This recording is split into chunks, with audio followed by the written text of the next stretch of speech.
This video will be an unboxing, setup, and review of the Arpha dual channel smart dash cam. Okay, so for disclosures, this was sent to me in lieu of a review. So here's that review, and I'll be as honest as I can about it. So let's unbox this thing and see what we got, and then we'll go out and put it in my car and test it out.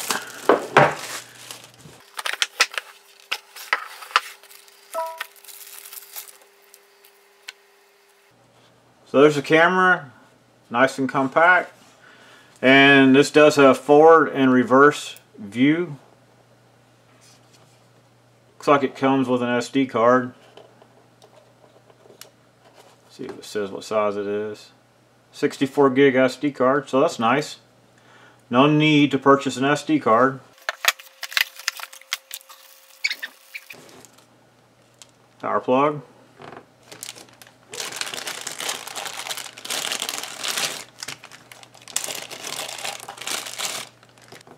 USB cable.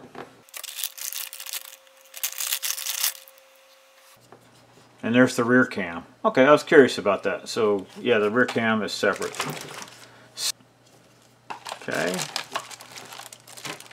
Oh, that's nice.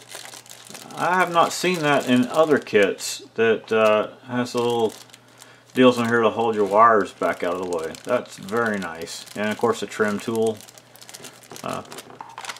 Usually they do come with the trim tools. And what do we have here?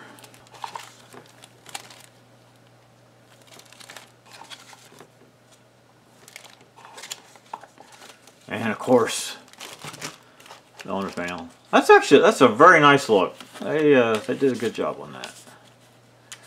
There's a support if you have any questions. Of course, you can bleep bloop down questions down there in the comments, and I'll try to answer them as I can. But for quicker results, send them an email. Okay, so I'm inside the car now, and I have actually already ran the wire. So I ran it through here, up. Oh, I ran the power wire through there, up underneath the dash, and then right through here, up and around, tucked it into here, and actually you can see it sticking out just a little bit right here, along here, and then dropped it down to right here. Next, I need to run the camera for the rear, and to do that, this right here is kind of an adapter. Oh my goodness, I don't know if you can see it or not. There we go. So right here is the adapter. This right here will plug into the camera.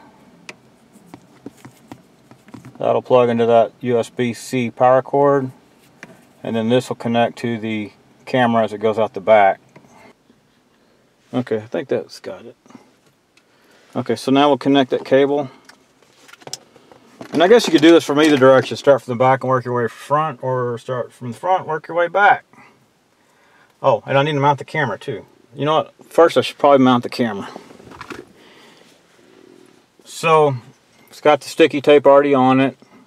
And of course, remove this. I'm going to leave this on until I get it fully mounted. So you got to kind of decide where you want it at.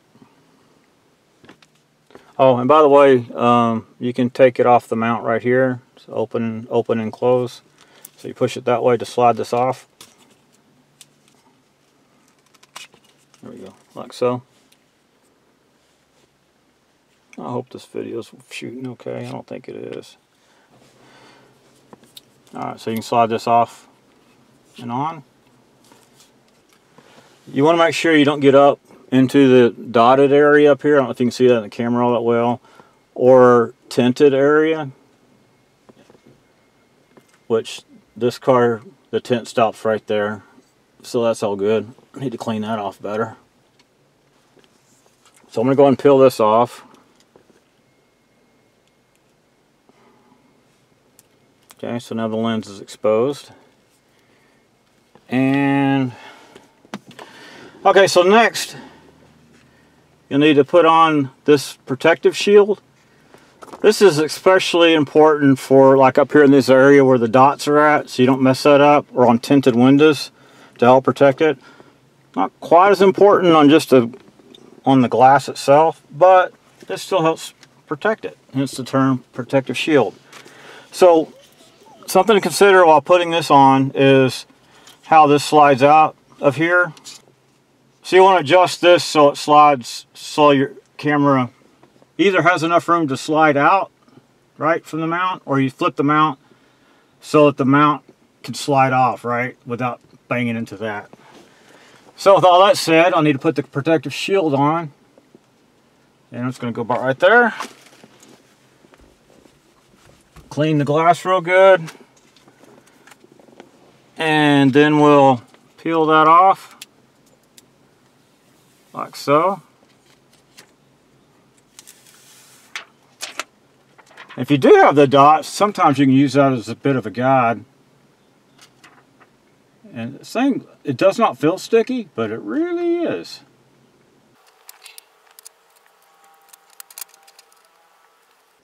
I think that will work right there.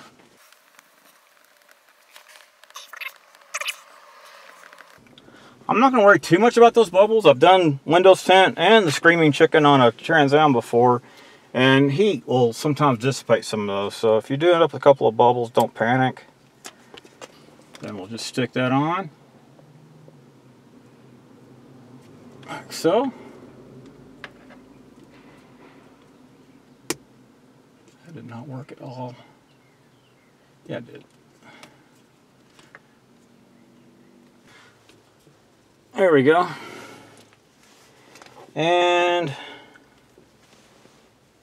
next I'll go ahead and plug that into the camera. Make it facing up. And we'll plug this in. And then I'll run the cable for the rear camera.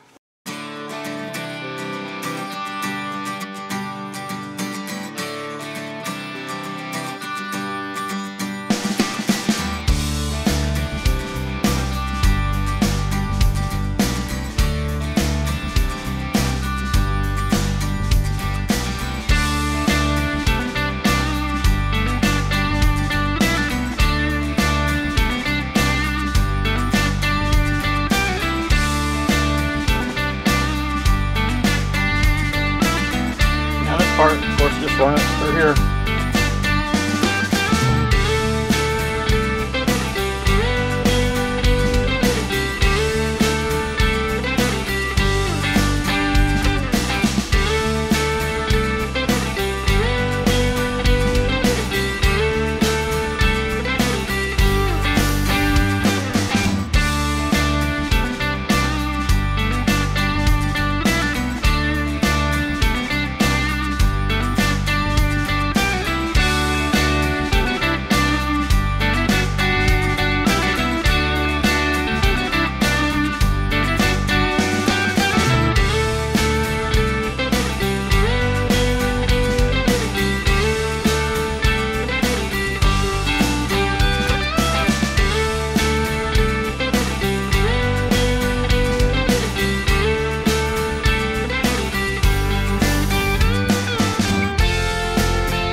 While it's powering up, I'll go ahead and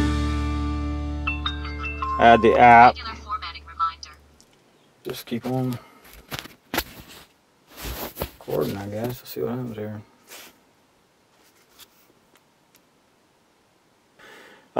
Install Arpha. Scanned it, click on install.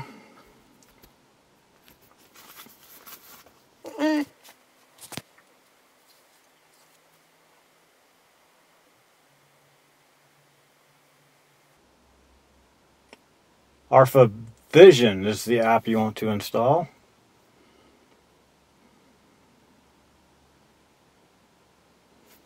Okay, hit open. Confirm, that's okay. While using the app's good. Allow. Allow. It's easy. There, found it already. Connect to device. I'm going to change Wi-Fi to go off of the camera's Wi-Fi. Now allow it to send me notifications. There we go. You hit stop. Recording stopped.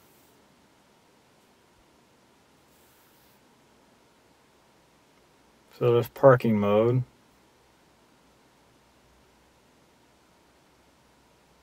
Okay.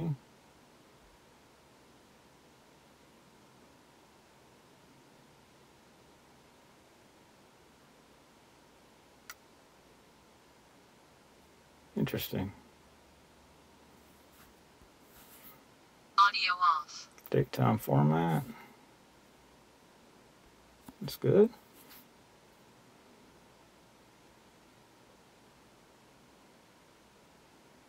Synchronized time. Synchronized. Firmware. Recording started.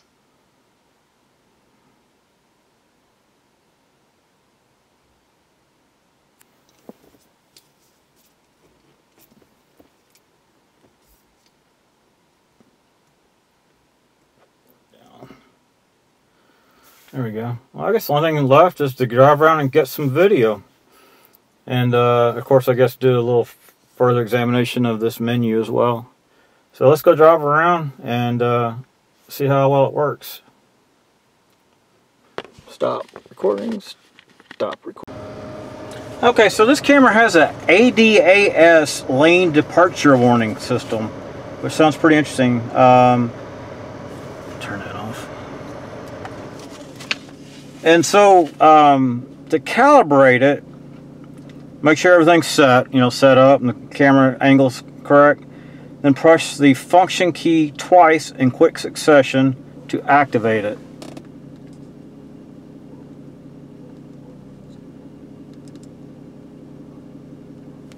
Okay, I did that. When calibration conditions are met, the dash cam will give a voice prompt. When calibration is successful, it'll give you a voice prompt. Okay, so I need to be driving, I guess. So this here's the button you push, and I will not be able to capture me actually pushing that button because I'll be driving. So I probably need to get somewhere where there's some stripes. Assisted driving calibration starts.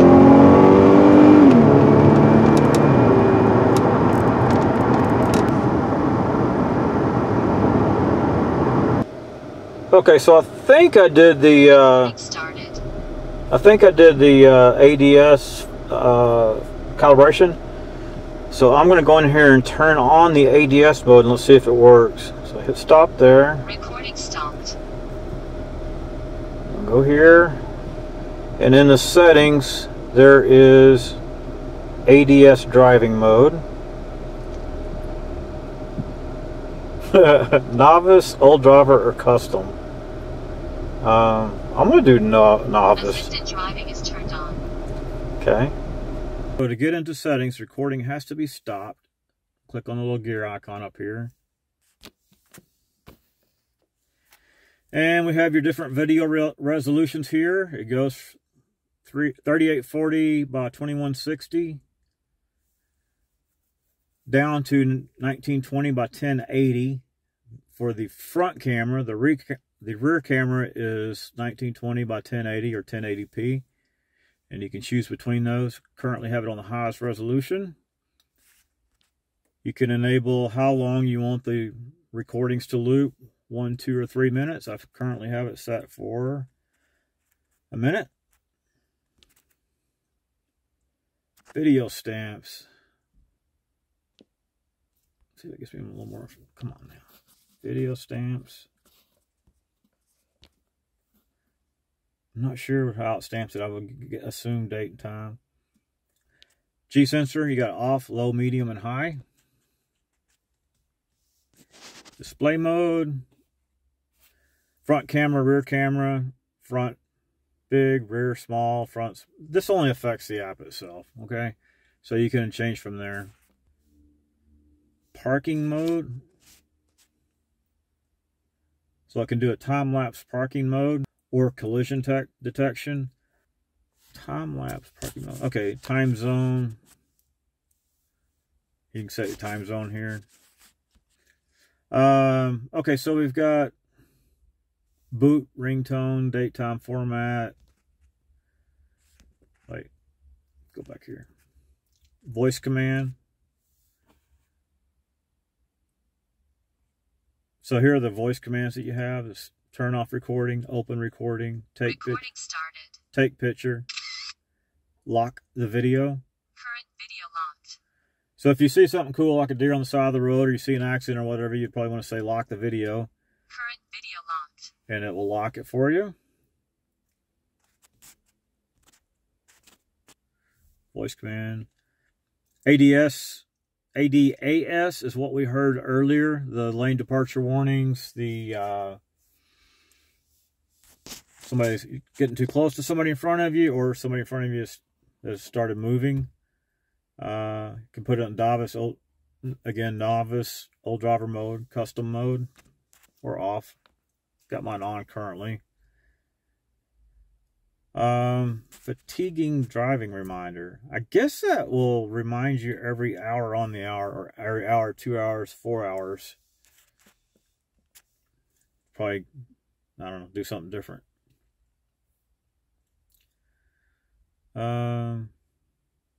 Frequency. 50 hertz or 60 hertz. That's the frequency of the camera.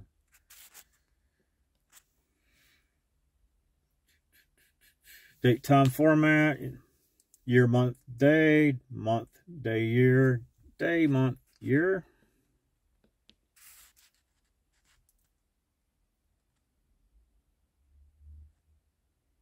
Speed unit, I'm sure that's metric. Yeah, metric or miles per hour.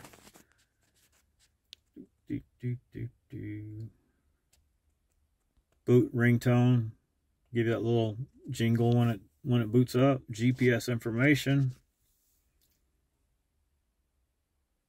That's pretty cool. It'll tell you what GPS it's been hitting. Interesting. Format reminding. Reminds you to format the card every 30 days or whatever so it doesn't clog up. Rear mirror on or off? What does that mean?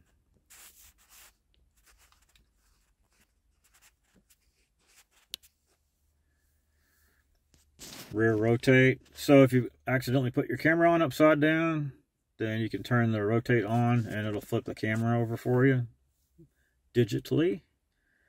And then you have synchronized time, SD card information. You can format your SD card. You got your Wi-Fi information. Default setting, which I'm guessing will just send it all back to default. Nope, don't want to do that. And that is it for all that. So now I guess I'll just drive a little bit and see what happens. Recording started. Take picture. That worked. 426.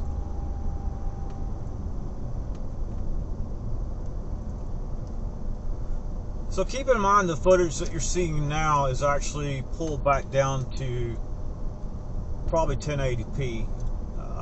I will post some individual video separately that will be completely unedited. I'll just post it straight up to YouTube, other than whatever YouTube does to it, so you can see some good examples of what it will actually do.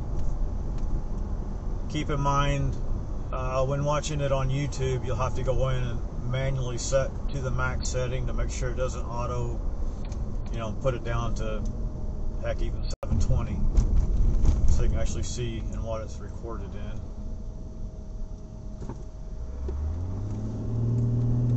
And on those, of course, the audio will not be edited either. Note that the lane has deviated. Watch out for vehicles ahead. Watch out for vehicles ahead. The vehicle ahead has started. So there we go. I like the cameras. They installed easily. I like the electrostatic film that is now available with them. Because if you don't have that, well, you may end up with a little hole in your tent. If you attach it directly to the tent, this will help prevent that. And also will help you from pulling off the little dots on your up around your windshield there if you put it on that. And overall, it's a great value.